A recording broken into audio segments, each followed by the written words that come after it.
So I have to identify what is the good balance of paying off the debt while also making sure I get some of this money started invested in the market.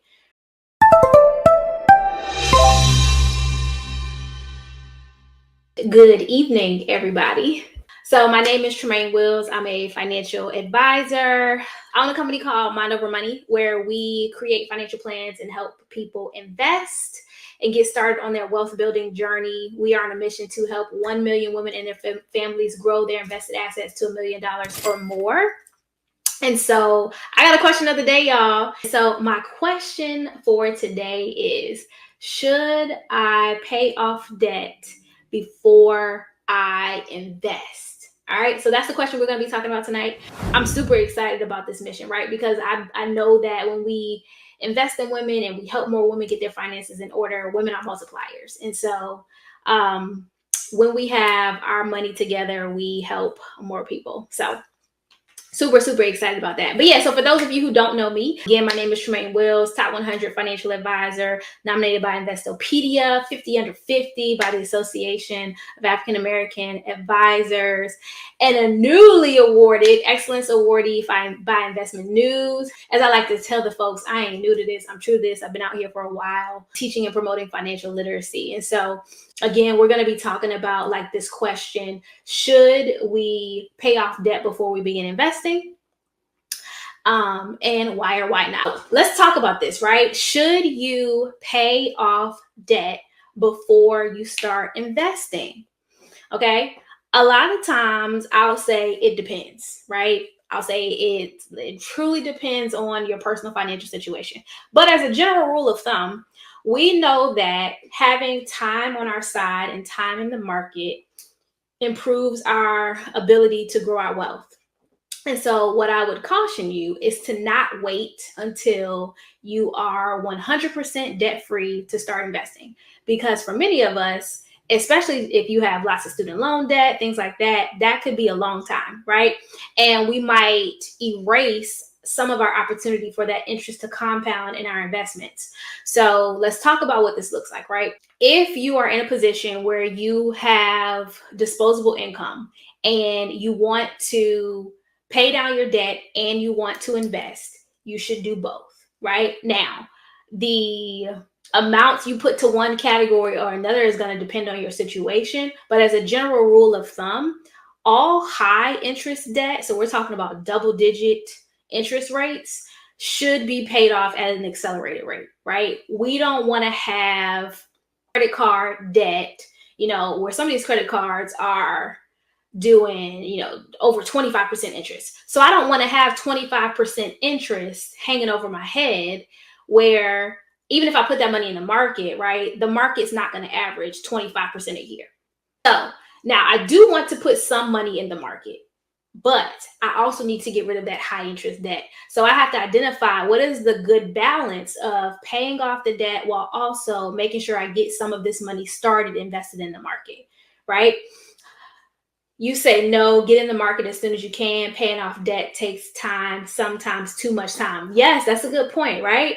And I agree. We do not want to wait until we are completely debt free to start investing. So if you've been kind of leery about like getting started, even if it's only a little bit, I want to encourage you today that do something, right?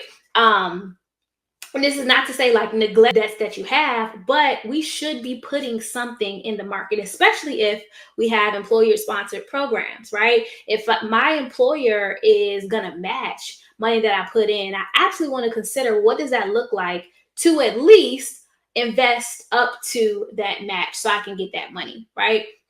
Time is our friend. And so it's important that we take advantage of whatever time we have in the market and not wait until we think it's the perfect time to get started. It's never going to be the perfect time, right? Especially if this is an area that is unfamiliar to you, right? So some things that you can do to eliminate the fear or the overwhelm or like the uncertainty around investing is, learn about it, right? And have a plan. So it's twofold. We need to have everything out on the table. What are the debts that we have? What are the interest rates? What is the balance that is connected to it? How much do we owe? And then how much do I need to invest? What's the goal that I'm trying to reach? So that way I can put together a strategy around what is a good mix of how much I should be allocating to paying off debt and how much I should be allocating to investing. All right. So now, of course, this comes down to the part where it depends on your situation. It depends on how much debt you have, the type of debt that you have, how close you are to retirement, or some of the other investing goals that you have. But you 100% need to do both, right? And if I have less debt, I can focus on paying off some of that debt at a more accelerated pace. Because if I only have like a couple $1,000s, then I can knock that out and get started. But for many of us, especially if you have advanced degrees, this could be a six-figure balance, right? And so we don't want to wait until we pay off 6 figures of debt before we start to invest.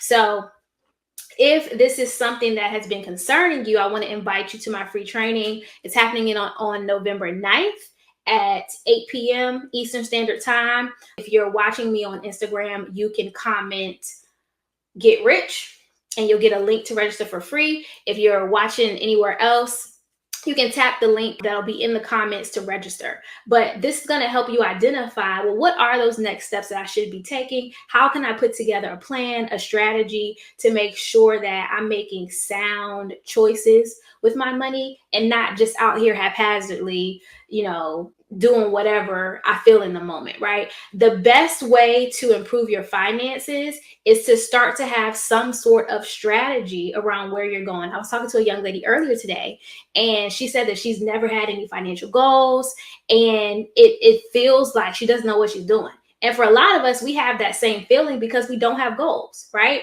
Yes, we might want to reach particular income levels or net worth amounts, but there has to be a reason behind what we're doing so that we can stay motivated and we have a target to go after.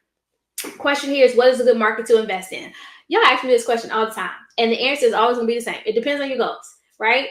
And so if you want specific financial advice, you can comment "call" and get on a one-on-one session with me so we can talk about individually what it is that you need, right? Any good advisor is not going to give you blanket advice. So that's something to notice too. But yeah, a lot of this ties back to making sure that you have strategy in place and you know exactly what you're doing so that you have a target that you're going after, a benchmark that you're chasing. So that's the biggest thing here, guys. It's important to have some sort of strategy in place. So the question that we asked for today was, should I pay off all my debt before I invest? Our answer is no, right? There should be a nice, healthy mix of going on the journey to becoming debt-free, bad debt-free, right? Because there are opportunities for us to leverage debt to make more money, but that's not today's talk. And then also making sure that we are continuing to invest in growing our assets as we go. If you enjoyed this, share it with a friend, right? We want to be in community and in connection with folks who are making better financial decisions so that you don't feel like you're on an island. All right.